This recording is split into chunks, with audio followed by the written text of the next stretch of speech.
Assalamualaikum warahmatullahi wabarakatuh. Alhamdulillahirabbil alamin wassalatu wassalamu ala asrafil anbiya'i wal mursalin wa ala alihi wa sahbihi ajma'in. Amma ba'd. Pemirsa yang dirahmati Allah, tidak terasa kita sudah berada di bulan suci Ramadan 1444 Hijriah. Kita sudah melewati bulan suci Ramadan di 1443 Hijriah.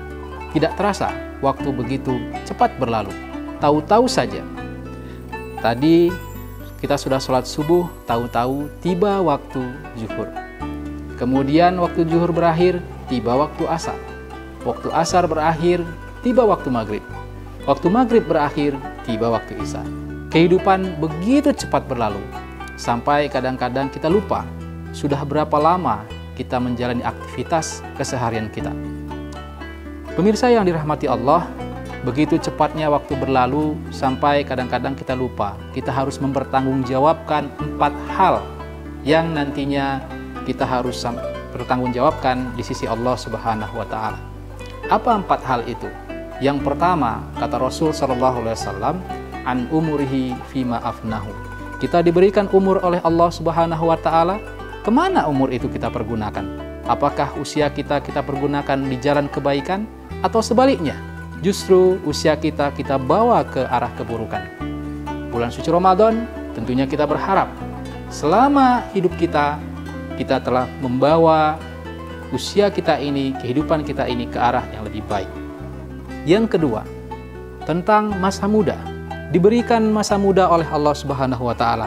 Setiap kita pernah merasakan bayi, setiap kita pernah merasakan balita, setiap kita pernah merasakan remaja, dewasa, dan nanti jika umur kita panjang, kita akan merasakan lansia dan mungkin kita akan berada di fase di mana kita sudah lupa apa yang sudah pernah kita lakukan dahulu.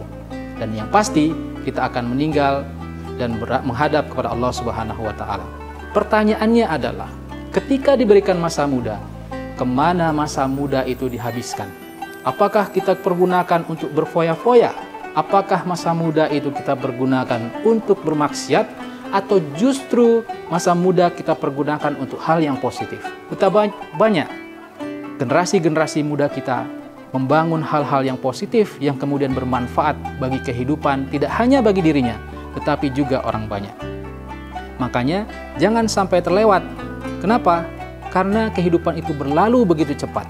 Tahu-tahu saja hati mata kita mulai kabur, pendengaran kita mulai lamur, uban di kepala kita juga sudah mulai bertabur. Jangan sampai masa muda kita hilang begitu saja dengan tanpa berbekas sama sekali. Pemirsa yang dirahmati Allah, yang ketiga, nanti yang akan kita pertanggungjawabkan di hadapan Allah Subhanahu wa Ta'ala adalah tentang ilmu. Kita kuliah, kita sekolah, kita belajar. Bagaimana ilmu itu kita pergunakan? Apakah ilmu itu kita pergunakan untuk hal-hal yang positif, mengajak orang-orang yang tidak tahu menjadi tahu, mengajak orang-orang yang tidak cerdas menjadi cerdas, atau justru ilmu itu kita pergunakan untuk menipu, ilmu itu kita pergunakan untuk membohongi orang lain, ilmu itu kita pergunakan untuk memanipulasi data dan seterusnya? Maka hal demikian itu pasti akan berdampak tidak hanya bagi kehidupan kita di dunia, dan yang pasti akan berdampak di kehidupan kita di akhirat kelak. Dan yang keempat, kata Rasul sallallahu alaihi wasallam, an malihi min ainak tasabahu wa fima anfaqahu. Harta yang kita peroleh itu dari mana didapatkan dan kemana dibelanjakan. Ingat, pertanyaan tentang harta itu 2. Dari mana asalnya dan kemana ia dibelanjakan. Kalau kita mendapatkannya dari jalan yang halal dan kita belanjakan kepada jalan yang halal, insya Allah harta itu menjadi harta yang barokah, yang dapat membawa manfaat bagi kehidupan kita di dunia dan akhirat kelak. Sebaliknya, betapa banyak orang yang memperoleh harta itu dari jalan yang halal, tapi dia belanjakan ke jalan yang haram. Begitu pula ada orang yang memperoleh dari jalan yang haram, dia belanjakan kepada jalan yang haram pula. Maka itu tentunya akan memberikan mafsadat, keburukan bagi dirinya di dunia dan di akhirat kelak. Pemirsa yang dirahmati Allah, Ramadan adalah bulan yang penuh dengan kenikmatan, bulan yang penuh dengan keindahan. Maka 4 hal tadi harus membekas dalam diri kita.